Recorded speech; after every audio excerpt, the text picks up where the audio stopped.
Muy bien, queridos amigos, estamos en esta serie acerca de revelaciones de Éfeso, esta apasionante escritura, la carta del apóstol Pablo a los Efesios y la cantidad de cosas que nos revela en ella, cómo nos va mostrando ya desde la introducción de la carta, desde el capítulo 1 en adelante, la trayectoria, el poder, la posición, la identidad de la Iglesia de Cristo. Luego nos va adentrando en lo que tiene que ver con los ministerios, la función de los ministerios, la vigencia de los ministerios, el propósito, el objetivo por el cual Dios dio dones a los hombres y cómo el Señor estableció que usar a personas para bendecir a personas, usar a humanos para enseñar, para instruir, para corregir, para guiar, para dirigir, para liderar, para servir a otros humanos, dotándolos de un llamado, de una unción, de una gracia especial, de una revelación, ayudándoles a conocer, enseñándoles la palabra, dándoles herramientas para que puedan bendecir y edificar a otras personas. Esa es la bendición que tenemos con respecto a los ministerios. Luego llegamos al capítulo 5 de la carta de Pablo a los Efesios. En el capítulo 5 hay toda una serie de instructivos que tienen que ver con la renovación de la mente, de la actitud y de todo aquello que vamos a volver a algunos de los versículos del capítulo 5 en el relato que hoy comenzamos en el estudio que nos ocupa a partir de ahora. Comienza el capítulo 6 del libro de Éfeso, en el versículo 10, es donde comienza a hablar acerca de la armadura de Dios.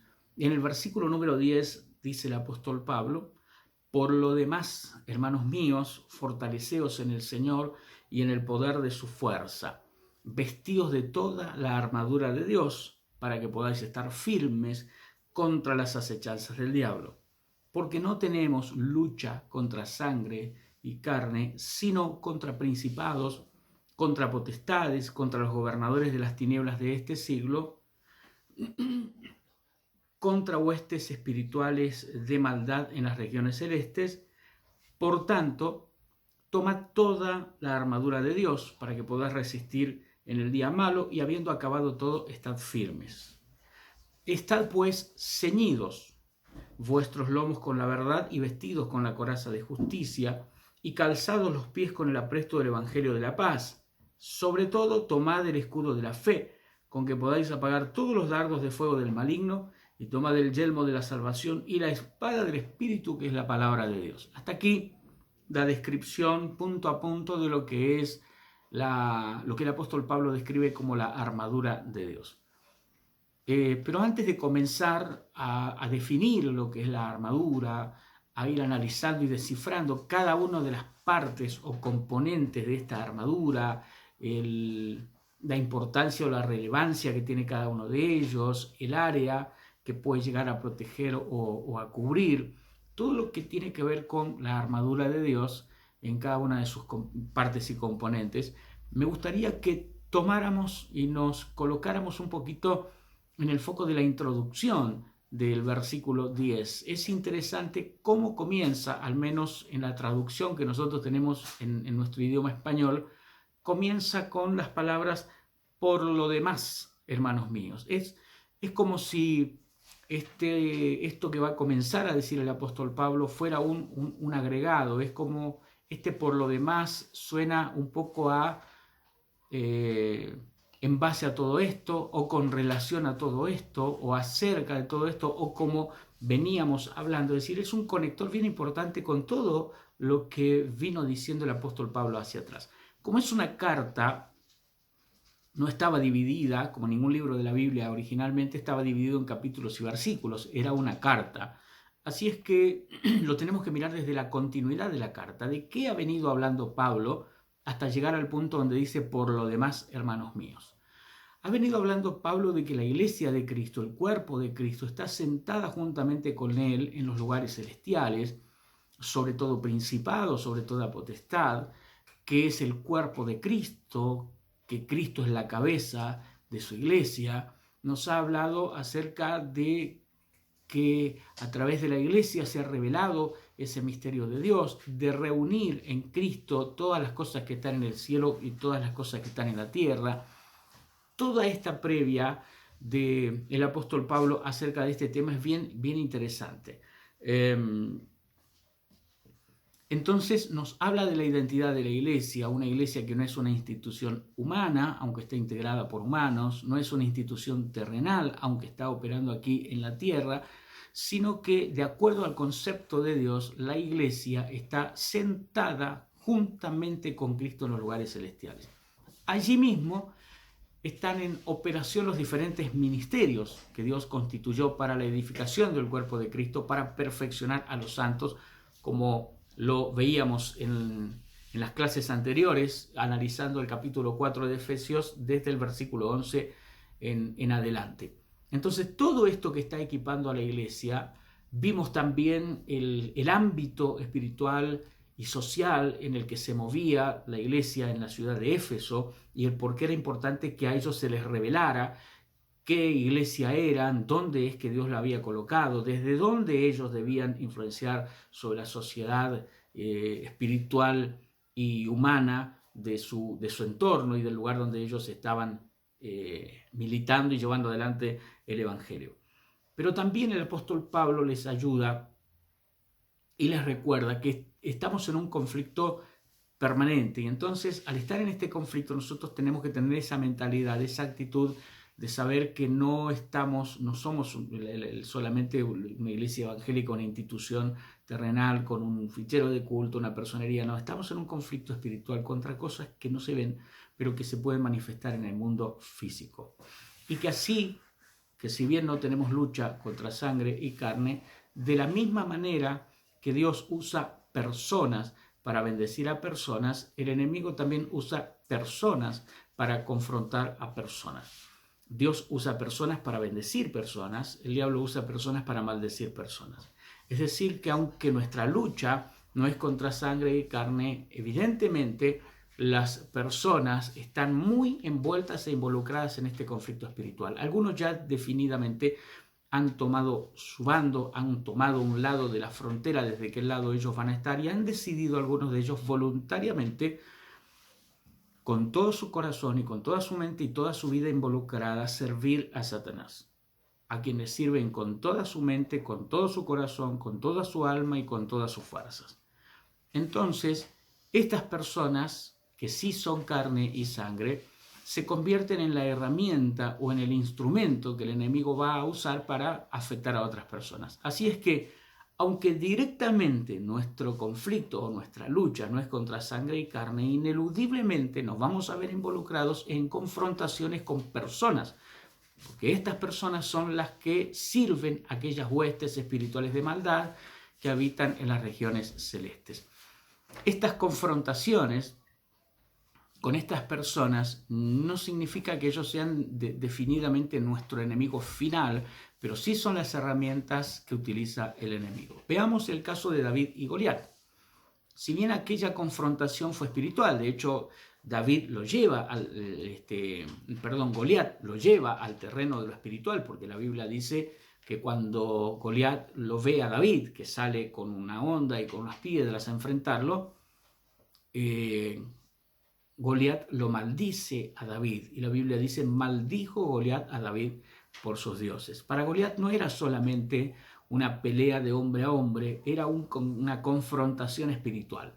Y aunque David no veía a esos espíritus inmundos, a esos demonios a los que Goliat servía y en los que él confiaba para librar aquella batalla, sino que veíamos en lo físico dos personas, veíamos a David por un lado y veíamos a Goliat por el otro. Pero en el ámbito espiritual, de un lado estaba Jehová, Dios de los ejércitos, del otro lado estaban los espíritus inmundos a los que los filisteos servían. Y a quien le cortó la cabeza a David no fue a un demonio, sino fue a Goliat. Es decir, aunque el trasfondo espiritual de la batalla era en lo espiritual, bien, lo real, lo literal de la lucha se llevaba a cabo en lo natural, de persona a persona. Esto es bien interesante tenerlo en cuenta, porque si bien nosotros no tenemos lucha contra sangre y carne, sí vamos a ver que hay una confrontación contra sangre y carne en el sentido de que el diablo usa personas para atacar a personas, usa personas para maldecir a personas.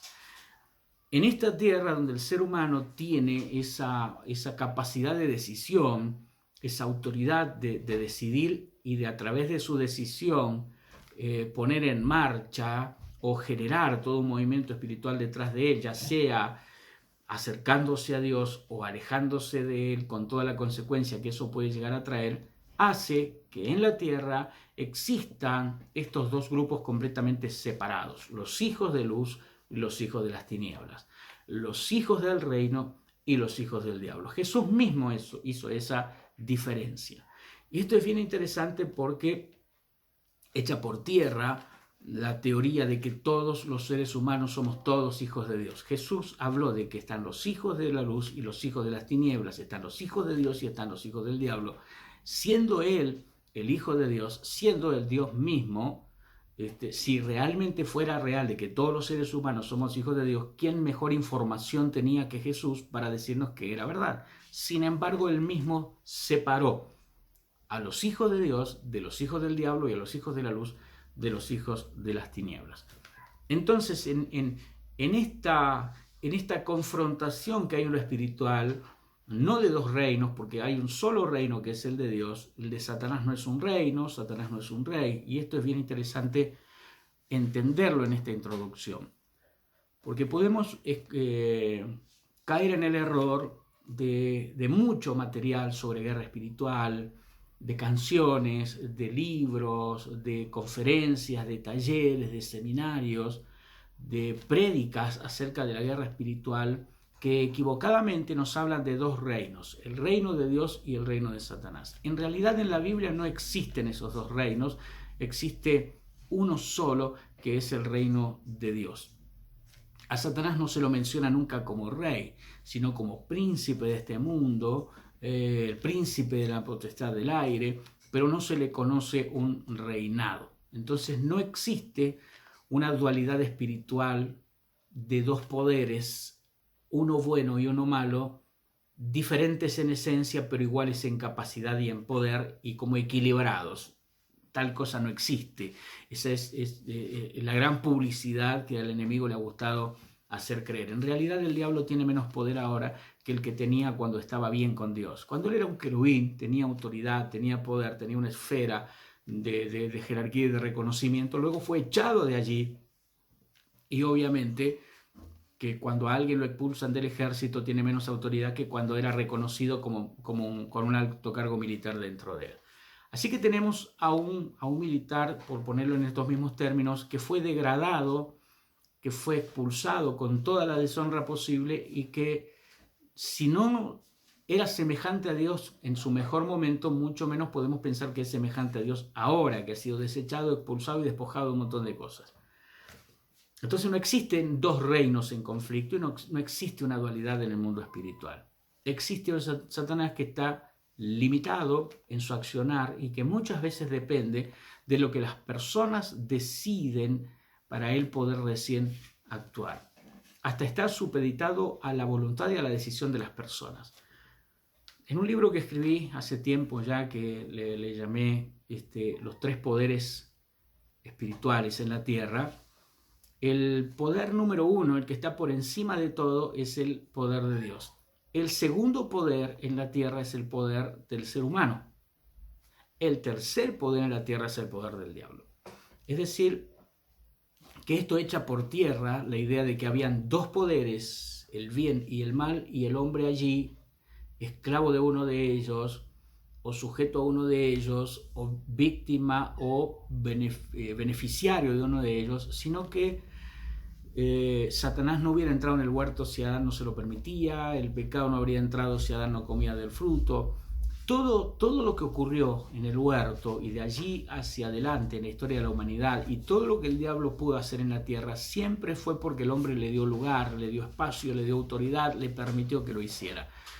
Pero no tiene Satanás el poder como para hacer su voluntad y todo lo que él quiere, sino que depende de que las personas le den lugar. Por eso Pablo dice en Efesios, no den lugar al diablo. De hecho, Santiago dice resistid, dice someteos pues a Dios, resistid al diablo y él huirá de vosotros. Es decir que podríamos decir que las actividades satánicas en la tierra son reacciones, son sus reacciones a las acciones humanas.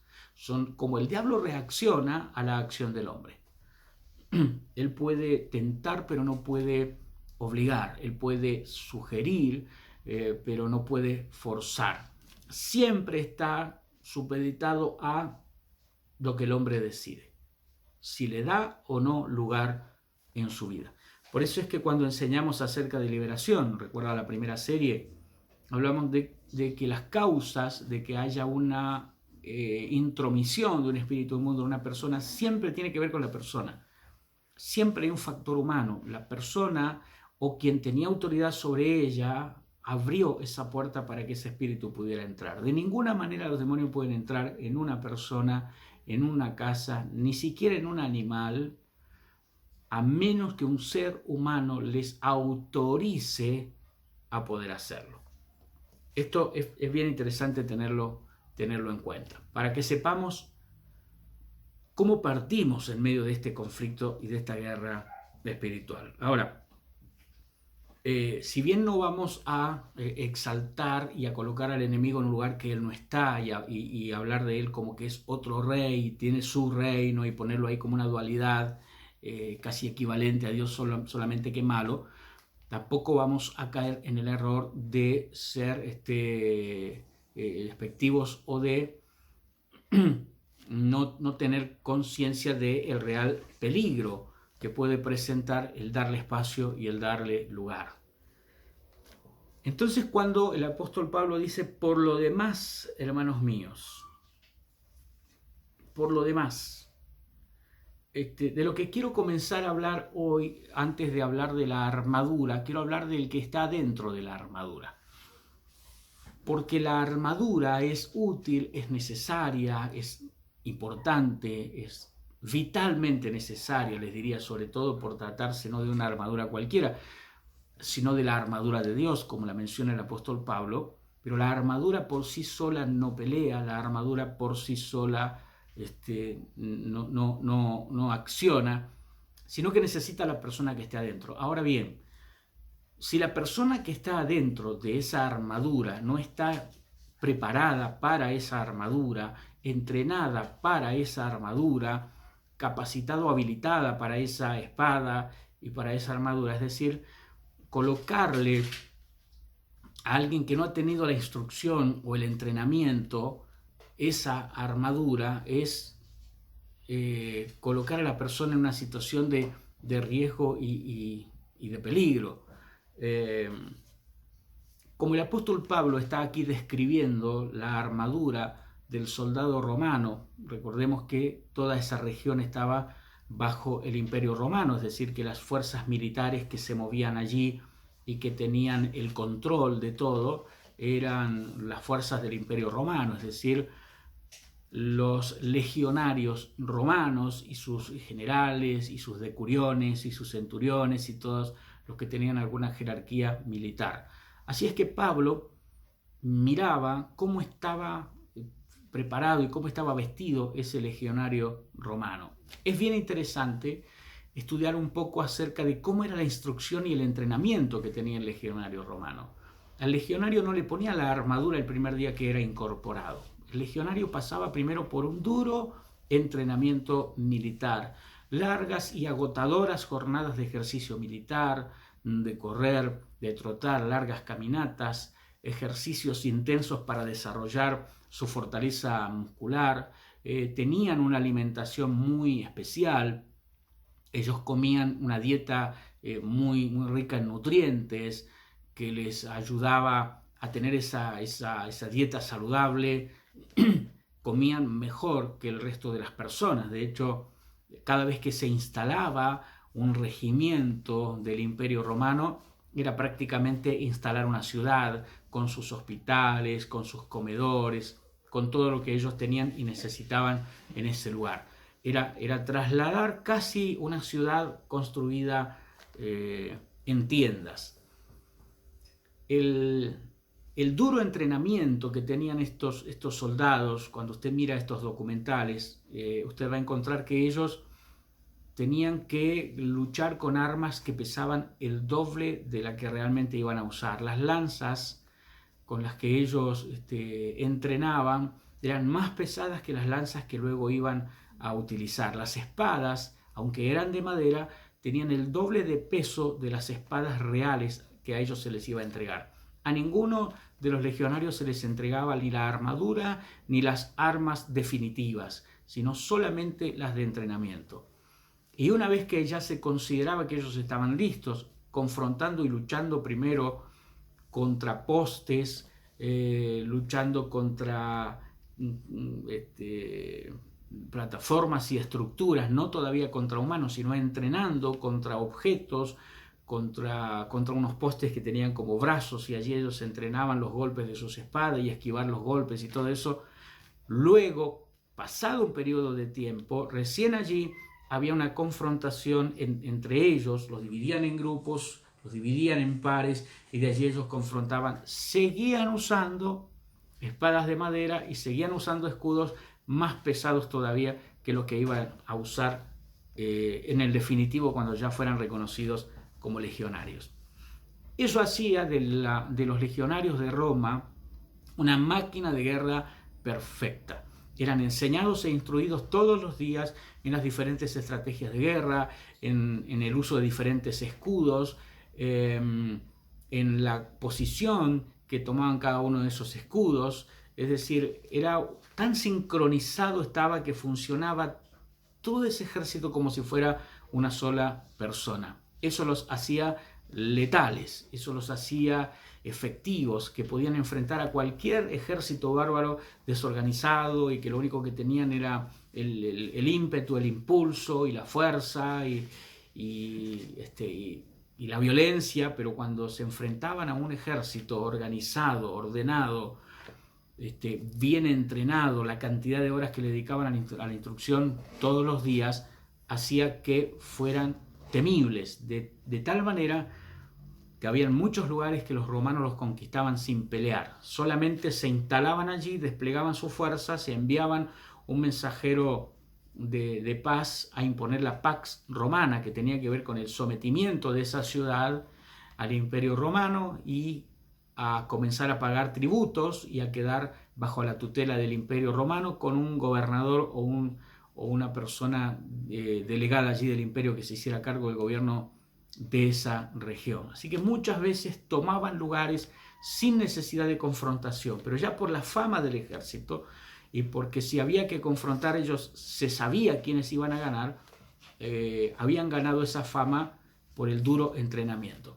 Entonces quiero hablar en este inicio del tema de la armadura de Dios, no entrar de una a hablar acerca de la armadura, sino detenerme un poquito en lo que tiene que ver con la persona que va dentro de la armadura. No se trata simplemente ponerse la armadura y salir a la batalla, si primero no se ha preparado para ello. La armadura debe vestir a un soldado preparado, no se puede colocar esa armadura a cualquier civil y enviarlo a la lucha.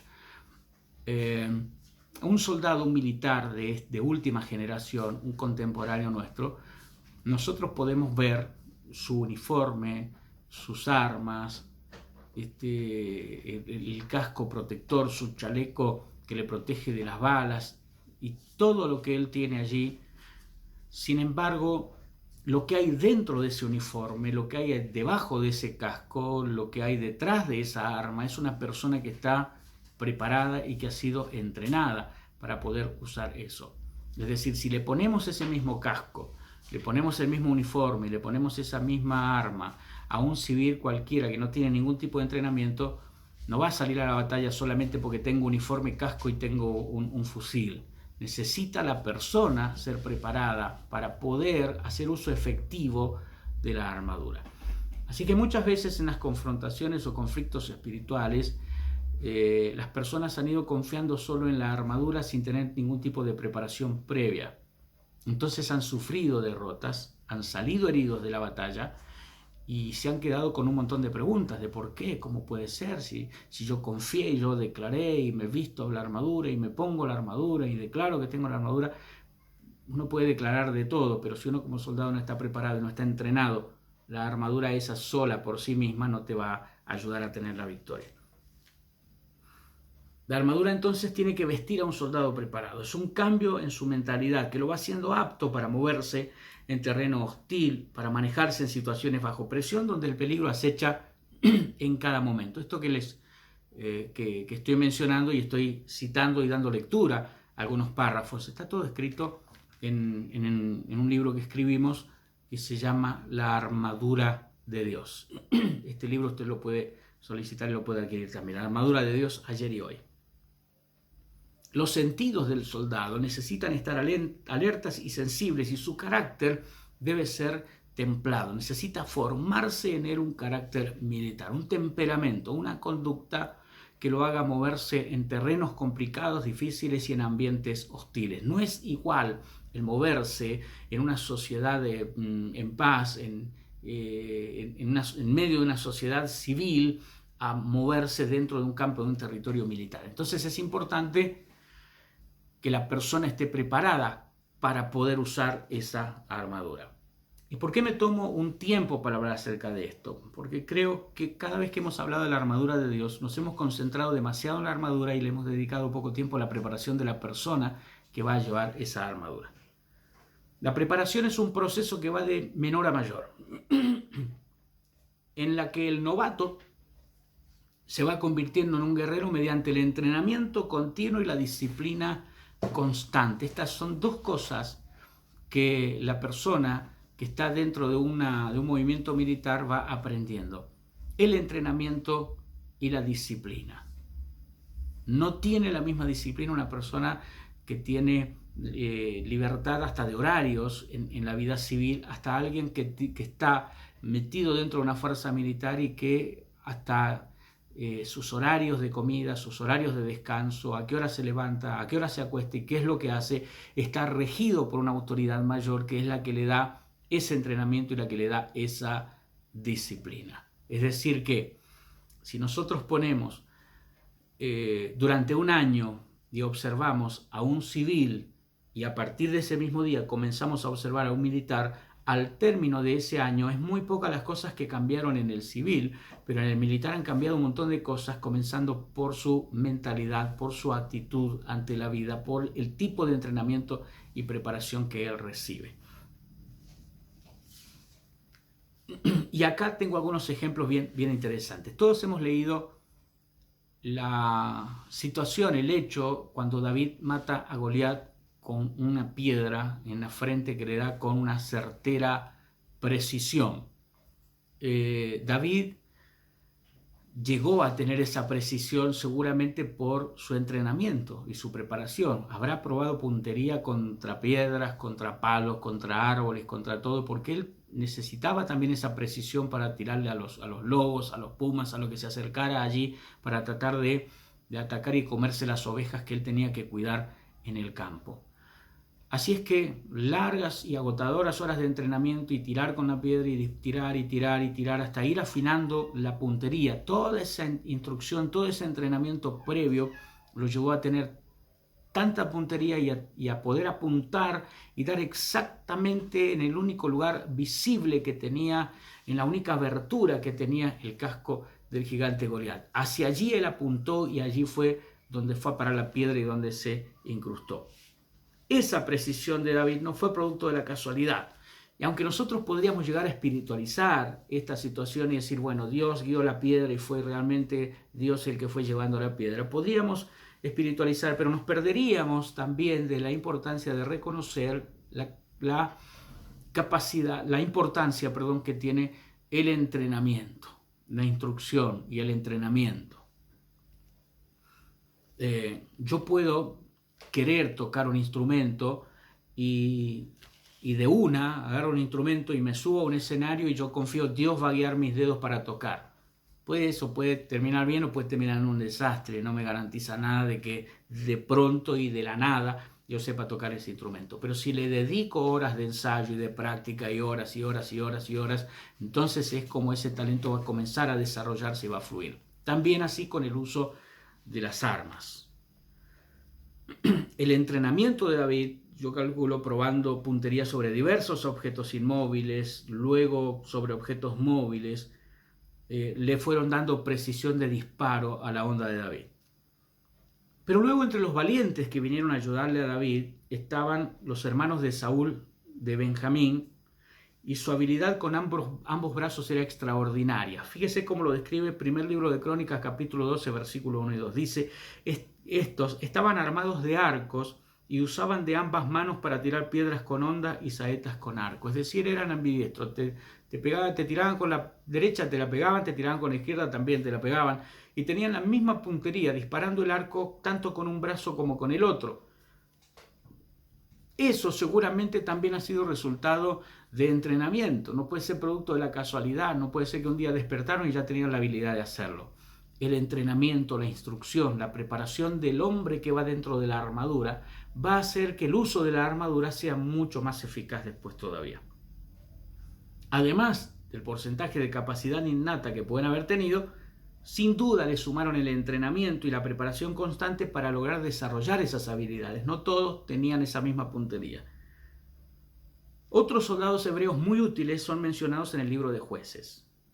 En el libro de Jueces, capítulo 20, verso 16, dice que habían 700 hombres escogidos que eran zurdos. Primero hay que juntar 700 zurdos.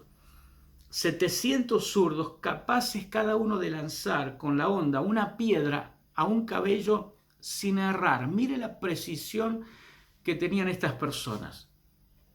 Le disparaban a un cabello, a una crin de caballo o a un pelo y le daban y le acertaban. Es impresionante. Estos soldados escogidos que se perfeccionaban y se especializan en el uso de armas de guerra espiritual en particular son claves en el ejército de Dios. Entonces la preparación previa, la disciplina, el entrenamiento de la persona que va a involucrarse en lo que tiene que ver con la guerra o la confrontación espiritual no puede estar basado solamente en aprender los componentes de la armadura y a declarar que yo los tengo colocado y le doy para adelante. No.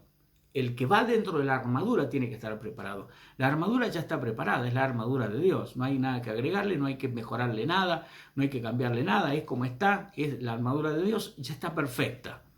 El que va adentro puede ser el problema, o el que va adentro puede ser la solución. Entonces estos soldados se prepararon. David mismo declara que antes de enfrentar a Goliat, David ya había matado animales peligrosos como osos y leones, es decir, no era la primera vez que él se enfrentaba a un peligro de muerte. Es un ascenso de nivel, es subir una categoría de sus rivales, como un boxeador que va enfrentando su carrera deportiva a diferentes rivales hasta pelear por el título mundial con el campeón. Es decir, el boxeador no va a querer arrebatarle el título al campeón del mundo si recién acaba de calzarse los guantes.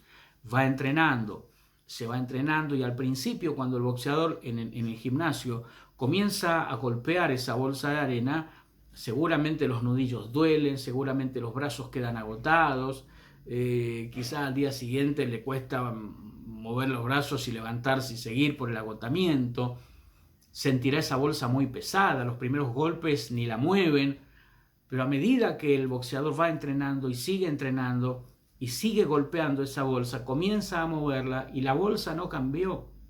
Lo que cambió fue el boxeador. Y esto es un punto interesante a tener en cuenta. El enemigo no va a ser más grande de lo que ha sido, ni de lo que es, ni va a ser más chico de lo que es tampoco. Se va a mantener igual. Las batallas pueden llegar a ser más duras al principio, pero a medida que te vas entrenando y que te vas preparando, la bolsa, que sigue pesando lo mismo, está enfrentando a puños que están cada vez más preparados, a brazos que están cada vez más desarrollados, a un boxeador que tiene cada vez más fuerza en sus golpes. Entonces aquella bolsa que la golpeaba si apenas se movía va a comenzar a balancearse en la medida que tu entrenamiento te vaya perfeccionando y te vaya llevando a adquirir mayor fuerza, mayor estrategia, mayor destreza en lo que estás haciendo. Esto es bien interesante. Pretender hacer una guerra espiritual de niveles mayores, tales como tomar ciudades, tomar naciones, confrontar principados de maldad, sin antes haber experimentado victorias en niveles más básicos de lucha y de conflictos personales, es saltarse paso de ese crecimiento progresivo y continuo. Y mire lo que dice Jeremías 12:5. Si corriste con los de a pie y te cansaron, ¿cómo contenderás con los de a caballo? Esto es lógico. Si corriste con los de a pie y te cansaron, ¿cómo vas a ponerte a correr para tratar de ganarle a alguien que va a caballo? Es una locura. Entonces, el querer pasar a niveles mayores sin haber primero sido entrenado, sido preparado, sin haber primero obtenido las victorias en los niveles más básicos o más esenciales o más sencillos, es una locura. Se hace necesario entonces que antes de vestirnos la armadura de Dios nos fortalezcamos en Él y en el poder de su fuerza. Por eso el versículo 10 de Efesios 6 comienza con esta frase: por lo demás, hermanos míos, fortaleceos en el Señor y en el poder de su fuerza. Antes de calzarte la armadura tenés que fortalecerte en el Señor y en el poder de su fuerza. Se hace necesario porque el nivel de enemigos y de estrategias enemigas que iremos enfrentando a medida que vamos creciendo serán también de niveles mayores. El enemigo ya no usará contra nosotros las mismas armas que usaba al principio, porque no tendrán los mismos efectos, sino que irá evolucionando el nivel de conflicto y el nivel de enemigos y el nivel de armas o estrategias que nosotros tendremos que ir enfrentando. Por eso quería compartir con ustedes, antes de entrar en el desarrollo de lo que es la descripción de la armadura de Dios, hablar acerca del que va dentro de la armadura, la preparación personal del soldado, la instrucción del soldado de Cristo, de la persona que va a involucrarse en esa lucha, en ese conflicto espiritual, o que va a reconocer que ya estamos en medio de ese conflicto y va a saber qué hacer y cómo actuar. Entonces, la preparación es muy necesaria, el entrenamiento es muy necesario. Para entonces, cuando te coloques la armadura y te vistas la armadura, lo habrás hecho después de haberte fortalecido en el Señor y en el poder de su fuerza. Una cosa es un soldado con el uniforme y otra cosa es un civil vestido de soldado. No es lo mismo, no es el uniforme lo que hace al soldado.